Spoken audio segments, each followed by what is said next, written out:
آج بھی حضور صلی اللہ علیہ وسلم کا ڈنکا بج رہا مکہ کے اندر، مدینہ کے اندر ڈنکا بج رہا، پوری انسانیت کے اندر، پوری دنیا کے اندر حضور صلی اللہ علیہ وسلم کی رسالت سے، ان کے پیغام سے، ان کی کتاب سے، ان کی حدیث سے، ان کے قرآن سے لوگ فضا نماز اچھی ہے، روزہ اچھا ہے، حج اچھا ہے، زکوٰۃ اچھی ہے، نماز اچھی ہے، روزہ اچھا ہے، حج اچھا ہے، زکوٰۃ اچھی ہے، مگر میں باوجود اس کے کہ مسلمان ہو نہیں سکتا، نہ جب تک کٹ مرو خواجہ بطحا کی حرمت پر، نہ جب تک کٹ مرو خواجہ بطحا کی حرمت پر، خدا شاہد ہے کامل میرا ایمان ہو نہیں سکتا، خدا شاہد ہے کامل میرا ایمان ہو نہیں سکتا۔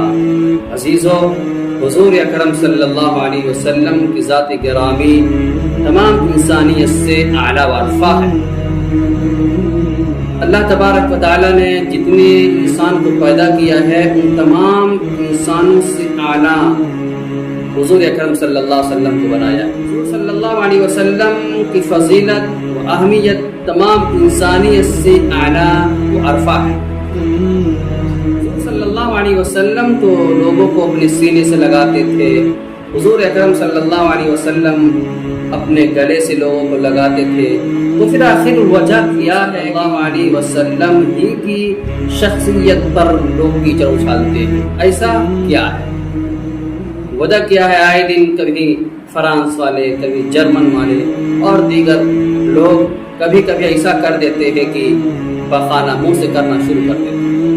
بتانا چاہتا ہوں کہ نبی علیہ السلام کی شخصیت پر کتنا ہی نکتہ چینی کر لو، کتنا ہی الزام لگاؤ، کتنا ہی برا بھلا کہو، قیامت تو آ سکتی ہے، چرند پرند ختم ہو سکتے ہیں، آسمان ٹوٹ کر گر سکتا ہے، ستارے ٹوٹ کر گر سکتے ہیں، چاند و سورج ٹوٹ کر گر سکتے ہیں، زمین دھنس سکتی ہے، لیکن عقائد و جہاں صلی اللہ علیہ وسلم کا ایک درجہ بھی نیچے نہیں کر سکتے۔ حضور صلی اللہ علیہ وسلم تو لوگوں کے لیے نمونہ بن کر آئے، بشیرت و نذیرہ بنا کے بھیجے گا۔ صلی اللہ علیہ وسلم تو لوگوں کو اپنے سینے سے لگاتے تھے۔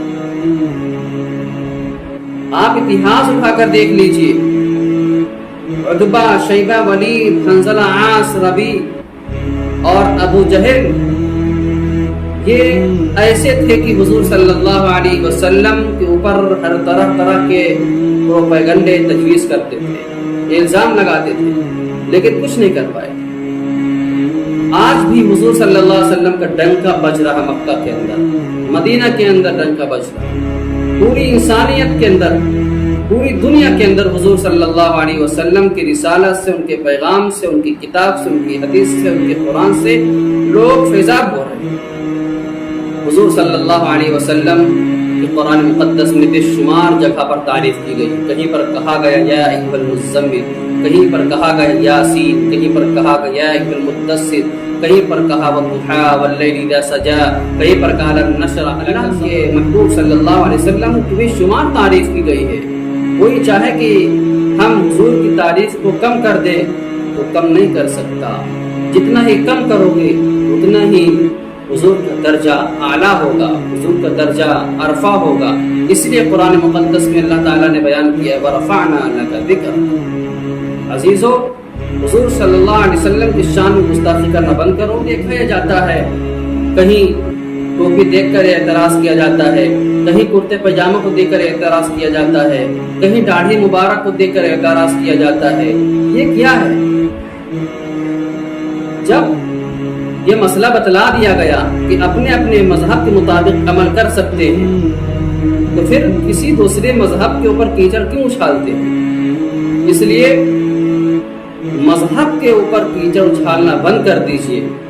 اور آپ کہتے ہیں کہ اسلام میں لوگوں کو زبردستی داخل کیا جاتا ہے، تو ہم زبردستی کسی کو نہیں داخل کرتے ہیں۔ قرآن میں اللہ تعالیٰ نے بیان کیا ہے لا اکراہ فی الدین، دین میں کوئی زبردستی نہیں ہے۔